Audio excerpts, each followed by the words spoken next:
Stop crying. I have to get these people out safely. If something should happen to me, I want you to know I've never been happier. You made my life.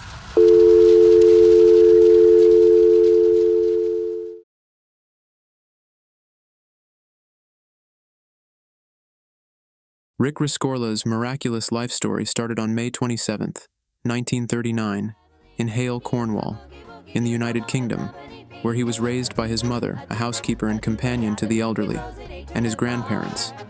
During World War II, Hale became the headquarters for the 175th Infantry Regiment of the U.S. 29th Infantry Division, preparing for D-Day.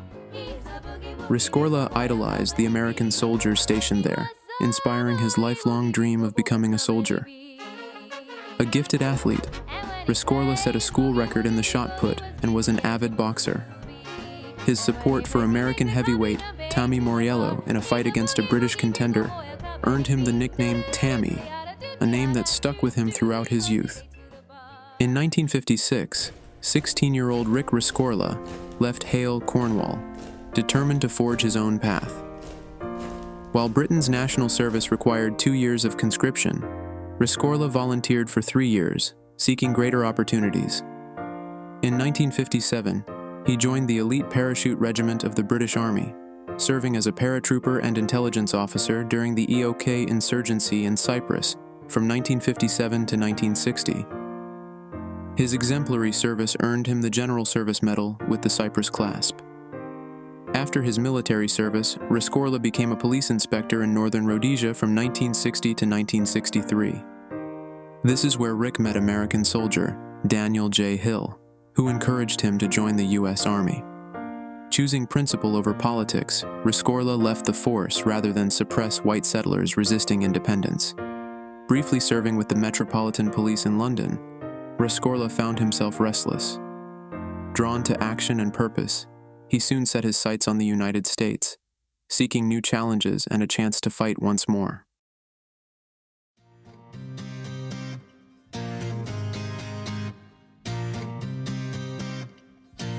In 1963, Rick began a transformative chapter of his military career, advancing through the rigors of training at Fort Dix and earning his stripes as a leader at Fort Benning's Officer Candidate School.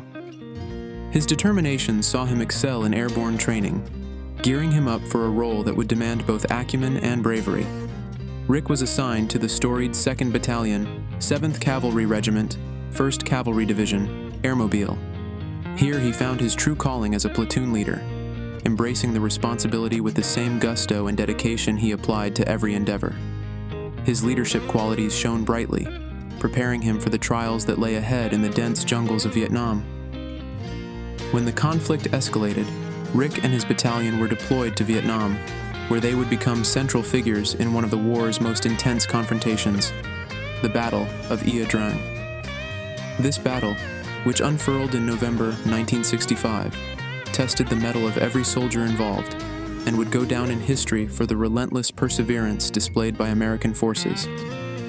Under the command of Lieutenant Colonel Hal Moore, Rick's skills were put to the ultimate test. On November 14th, 1965, the harsh reality of war bore down upon them as they engaged in fierce combat at Landing Zone X-Ray. Rick's leadership, unyielding even under the storm of enemy fire, cemented his status amongst his peers and superiors. His ability to remain composed and tactical in the face of chaos ensured the safety and fighting spirit of his men. During the Battle of Ia Drang, U.S. forces suffered significant casualties with 234 Americans killed and 250 wounded.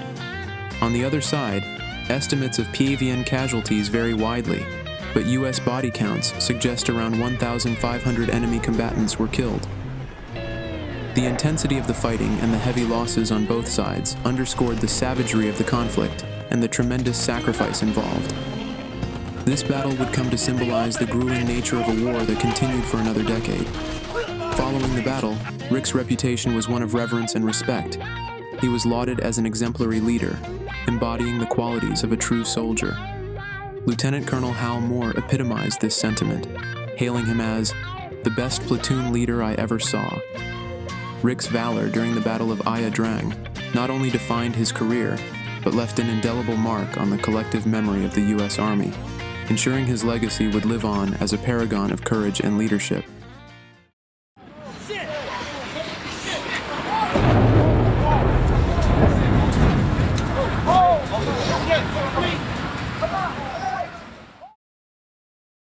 At 8:46 a.m. on September 11, 2001, American Airlines Flight 11 struck the North Tower of the World Trade Center. Richard Rescorla, who was in the South Tower, immediately recognized the gravity of the situation, despite official announcements urging occupants to remain at their desks. He understood the need for evacuation and took charge before United Airlines Flight 175 crashed into the South Tower at 9:03 a.m. Rescorla grabbed his bullhorn and began systematically directing the approximately 2,700 Morgan Stanley employees to evacuate, urging them to use the stairwells instead of the elevators. During a tense phone call with his wife, he reassured her, saying, "If something should happen to me, I want you to know I've never been happier." His calm leadership helped many escape safely. Tragically, after ensuring most of his colleagues had evacuated, Rescorla re-entered the building to help others and ultimately perished when the South Tower collapsed. His courageous actions saved countless lives and exemplified his dedication to his team.